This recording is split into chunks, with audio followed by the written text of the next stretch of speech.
تبارك الذي نزل الفرقان على عبده ليكون للعالمين نذيرا. بسم اللہ الرحمن الرحیم نحمده ونصلی علی رسولہ الکریم اما بعد فاعوذ باللہ من الشیطان الرجیم بسم اللہ الرحمن الرحیم۔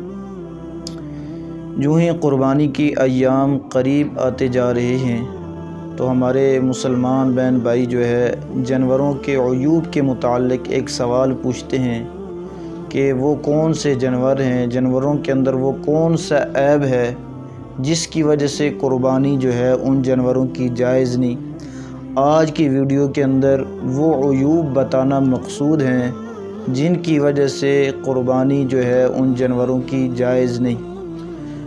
البتہ عیوب کے متعلق ایک مسئلہ اچھی طرح جو ہے وہ سمجھنا چاہیے کہ وہ عیب جو ہے قربانی سے مانع ہے جو جانور کو قربان کرنے سے پہلے جو ہے وہ پایا جا رہا ہو۔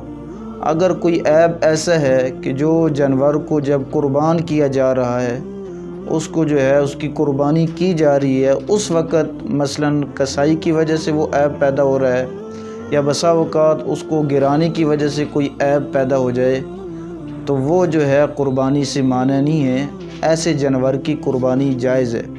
اب ہم باقاعدہ جو ہے وہ عیوب ذکر کرتے ہیں جن کی وجہ سے جانوروں کی قربانی جائز نہیں۔ سب سے پہلے عیب سر سے ہم شروع کرتے ہیں سینگ کے متعلق کہ سینگ اگر بالکل جڑ سے اکھڑا ہوا ہے اور ایسا جڑ سے اکھڑا ہے کہ اس کا اثر دماغ تک پہنچ رہا ہے تو ایسے جانور کی قربانی جائز نہیں۔ البتہ سینگ اگر اتنا جو ہے اوپر سے تھوڑا بہت مثلاً اکھڑا ہے یا اس کا خول جو ہے وہ جو اس کو کور کہا جاتا ہے وہ اگر اترا ہے تو پھر اس کی قربانی جو ہے وہ جائز ہے۔ یہ تو سینگ کے متعلق ایک مسئلہ تھا۔ اسی طریقے سے اگر کوئی جانور ایسا ہے کہ مثلاً نابینا ہے اور نابینا علماء فرماتے ہیں کہ اس کا اندازہ اس طریقے سے لگایا جائے گا کہ اگر اس کے سامنے چارہ کیا جائے تو وہ چارے کو محسوس کر کے آگے بڑھنے کی کوشش کرے۔ اگر اس طریقے سے جو ہے وہ چارے کو محسوس کر سکتا ہے تو پھر اس جانور کی قربانی جو ہے جائز ہے۔ البتہ اگر ایسا جانور ہے کہ اگر اس کے سامنے چارہ کیا جائے چارے کو بالکل محسوس نہ کرتا ہو تو گویا کہ وہ نابینا جانور تصور کیا جائے گا، اس جانور کی جو ہے قربانی جو ہے وہ جائز نہیں۔ اسی طریقے سے جانور کے کان کے متعلق ایک مسئلہ ہے۔ اگر کسی جانور کا کان بالکل ابتدا سے جو ہے ہی نہیں، کان ہے ہی نہیں تو اس جانور کی قربانی جائز نہیں۔ اگر کوئی جانور ایسا ہے کہ اس کے کان تو ہیں لیکن چھوٹے ہیں تو شامی فتاویٰ کی ایک کتاب ہے اس کے اندر یہ مسئلہ لکھا ہوا ہے کہ اس جانور کی قربانی جو ہے وہ جائز ہے۔ اسی طریقے سے ایک مسئلہ کانوں کے متعلق ہے۔ اگر کوئی جانور ایسا ہے کہ اس کا کان جو ہے درمیان سے کٹا ہوا ہے تو درمیان سے اگر کٹا ہوا ہے تو بہتر تو یہ ہے کہ اس جانور کی قربانی نہ کی جائے، قربانی جائز تو ہے لیکن حدیث پاک کی روح سے جو ہے افضل یہ ہے کہ اس جانور کی بھی قربانی نہ کی جائے، یہ زیادہ افضل ہے۔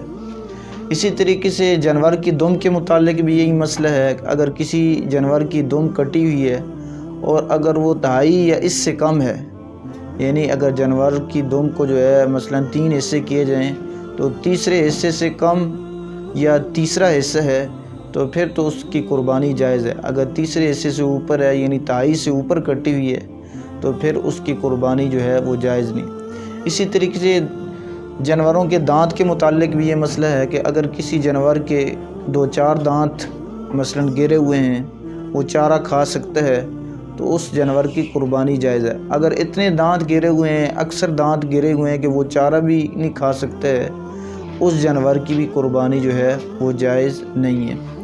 اسی طریقے سے جانور کے متعلق اس کے لنگڑا پن ہونے کے متعلق کہ اگر کوئی جانور ایسا ہے کہ وہ ایسا لنگڑا ہے کہ وہ مثلاً اس کا ایک پاؤں لنگڑا ہے اور وہ پاؤں نیچے بالکل گھسٹ کر بھی نہیں چل سکتا ہے، قربان گاہ کی طرف بھی نہیں جا سکتا ہے، تو ایسے جانور کی قربانی جائز نہیں۔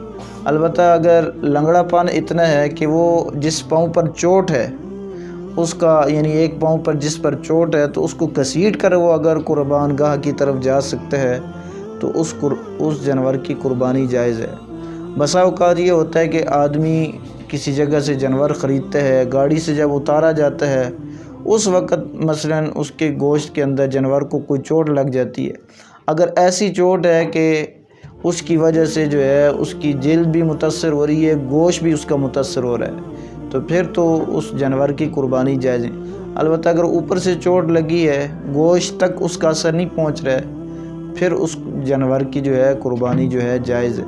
یہ چند عیوب تھے جانوروں کے عیب کے متعلق، تو یقیناً آپ حضرات کو یہ مسئلہ اچھی طرح سمجھ آ چکا ہوگا۔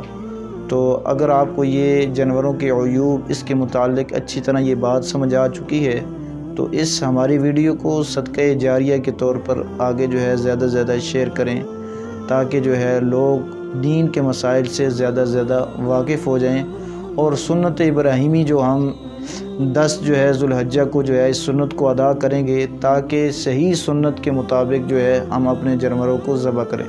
اللہ تبارک و تعالی سے دعا ہے کہ اللہ تبارک و تعالی میں دین کے مسائل کی صحیح سمجھ عطا فرمائے۔ وآخر دعوانا الحمدللہ رب العالمین۔